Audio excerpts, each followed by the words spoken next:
Shalom ibu bapak saudara terkasih dalam nama Tuhan kita Yesus. Semangat pagi. Bertemu kembali di channel Rionando Butar-Butar dalam khotbah 5 menit aja atau kolima untuk renungan harian. Renungan pada hari ini saya ambil dari kitab Yesaya pasal 31 ayat yang ke-6. Demikian kesaksian firman Tuhan. Bertobatlah, hai orang Israel, kepada Dia yang sudah kamu tinggalkan jauh-jauh. Bertobatlah.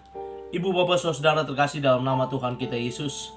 Seruan bertobat mungkin sering kita dengar, bahkan kita yang memperdengarkan kepada orang yang dari sisi kelakuannya jauh dari kata baik, jauh dari kebenaran.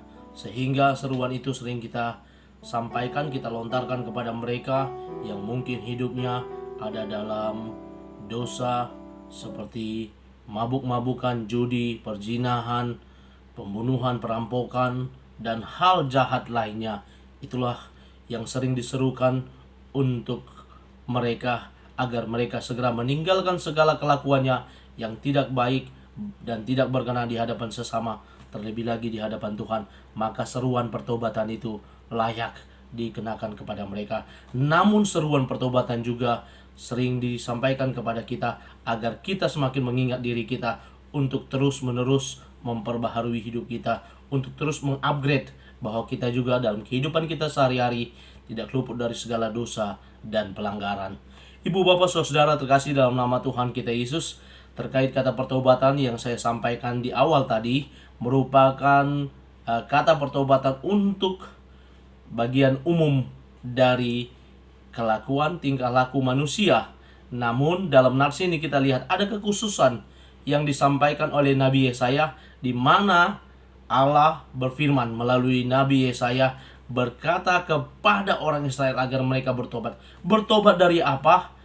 Ternyata secara keseluruhan dari nats pasal 31 ini, orang Israel ketika masalah datang, ketika serangan, ancaman musuh datang menghampiri mereka, mereka tidak lagi mengandalkan Tuhan, menaruh harapan mereka kepada Tuhan, sebagaimana yang disampaikan oleh Nabi Yeremia. Diberkatilah orang yang mengandalkan Tuhan, yang menaruh harapannya kepada Tuhan.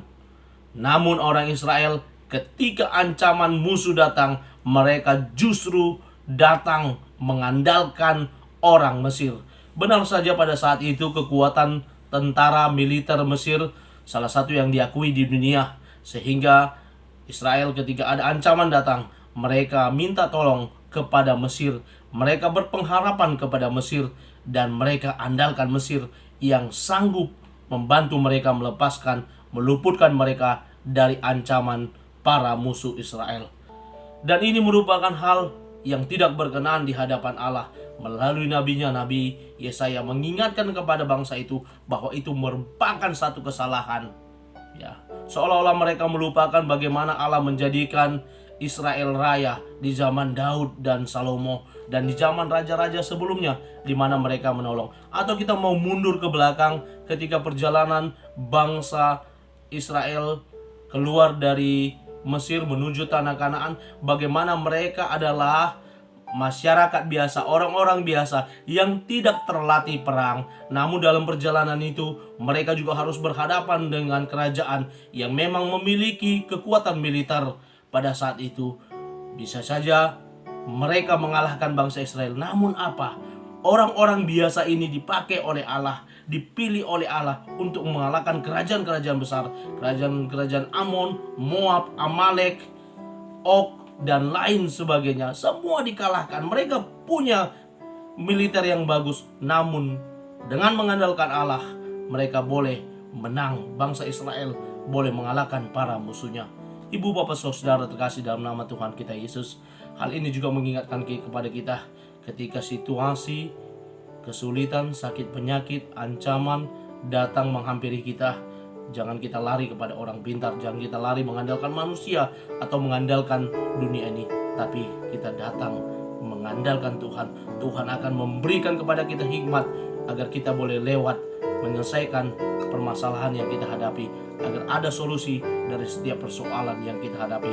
Karena itu mari kita terus andalkan Tuhan, taruh harapan kepada Tuhan, karena kita akan menjadi orang-orang yang diberkati sebagaimana dinyatakan Yeremia, diberkatilah orang yang mengandalkan Tuhan.